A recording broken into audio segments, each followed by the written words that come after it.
വലിയ വേദനാജനകമായ വാർത്തയായിരുന്നു. ഇനിയുള്ളത് അവർക്ക് മൃതദേഹങ്ങൾ വീടുകളിലേക്ക് എത്തിക്കാനുള്ള സഹായമാണ്. അത് നമ്മളെല്ലാം വീടുകളിലേക്ക് എത്തിക്കുന്നതിനാവശ്യമായ എല്ലാ നടപടികളും ഇതിനോടകം തന്നെ പൂർത്തീകരിച്ചിട്ടുണ്ട്. നമ്മുടെ സംസ്ഥാനത്തോ ഒരുപക്ഷെ ദേശീയ തലത്തിലോ മാത്രം ചിന്തിക്കുമ്പോഴും ഇത് വലിയൊരു താങ്ങാനാവാത്ത ദുഃഖമാണ്. എല്ലാ പ്രതീക്ഷകളും പൊലിയുന്ന ഒരു കുടുംബത്തിൻ്റെയും ഒരു നാടിൻ്റെയും വിഷമത്തിൽ പങ്കുചേരൽ മാത്രമേ ഇപ്പോൾ സാധ്യമാകുന്നുള്ളൂ.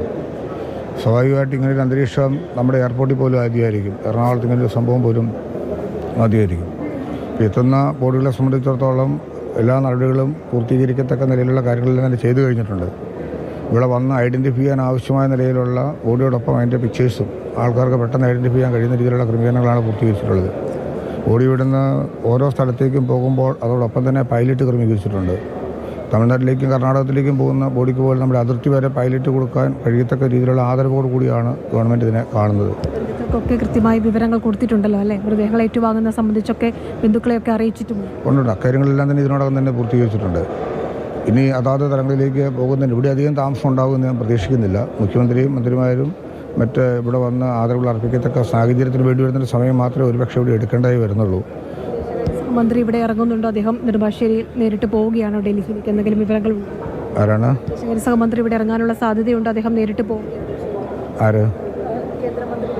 അല്ല, അതിനെക്കുറിച്ച് ഇവിടെ ഇറങ്ങുമെന്നുള്ളൊരു വാർത്തയാണ് എനിക്ക് മനസ്സിലാക്കാനായിട്ട് സാധിച്ചത്.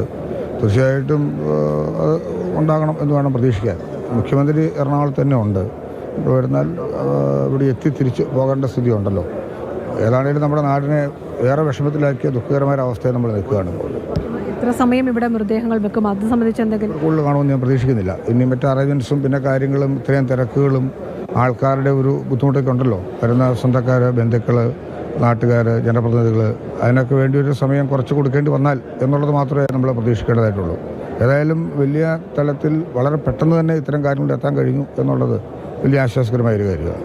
അൻവർ സാദത്ത് അടക്കമുണ്ട്. 24 മലയാളികളാണ്. അതിൽ 23 പേർ കേരളത്തിൽ താമസമായവരാണ്. വേദനാജനകമായ വാർത്തയാണ്. എങ്ങനെയാണ് അത് വാർത്ത? നമ്മളൊക്കെ അത് കേട്ടപ്പോൾ വളരെ ദുഃഖത്തോട് കേട്ടത്. അവർ ജീവിക്കാൻ വേണ്ടി പോയ ആളാണ്. അവരുടെ ജീവിതം മുന്നോട്ട് പോകാൻ, കുടുംബത്തെ പ്രാരാബ്ദങ്ങൾ മുന്നോട്ട് പോകാൻ വേണ്ടി ജീവിക്കാൻ വേണ്ടി പോയ ആളുകളാണ്. അവരിപ്പോൾ ആ കുടുംബത്തിൻ്റെ പ്രതീക്ഷ നഷ്ട ഒരവസ്ഥയിലാണ് നിൽക്കുന്നത്. ബോഡി 10 മണിയാകുമ്പോൾ എത്തും. ഇവിടുന്ന് ഇതിൻ്റെ അതാത് വീടുകളിലേക്ക് പോകാനാണ് ഇപ്പോൾ ഗവൺമെൻറ് പ്ലാൻ ചെയ്തിരിക്കുന്നത്. എന്തായാലും നമ്മളെ സംബന്ധിച്ചോളം, മലയാളികളെ സംബന്ധിച്ചല്ല, അത് കേട്ട ആരെയും സംബന്ധിച്ചോളം വലിയ പ്രയാസമുള്ളതാക്കുന്ന കാര്യമാണ്. തീർച്ചയായിട്ടും അനുശോചനം രേഖപ്പെടുത്തുക. അതോടൊപ്പം തന്നെ ഗവൺമെൻറ്റും, ഇന്ത്യ ഗവൺമെൻറ്റും സംസ്ഥാന ഗവൺമെൻറ്റൊക്കെ അവർക്ക് വേണ്ട സഹായങ്ങൾ കൊടുക്കാനാണ് നമ്മുടെ ആഗ്രഹം.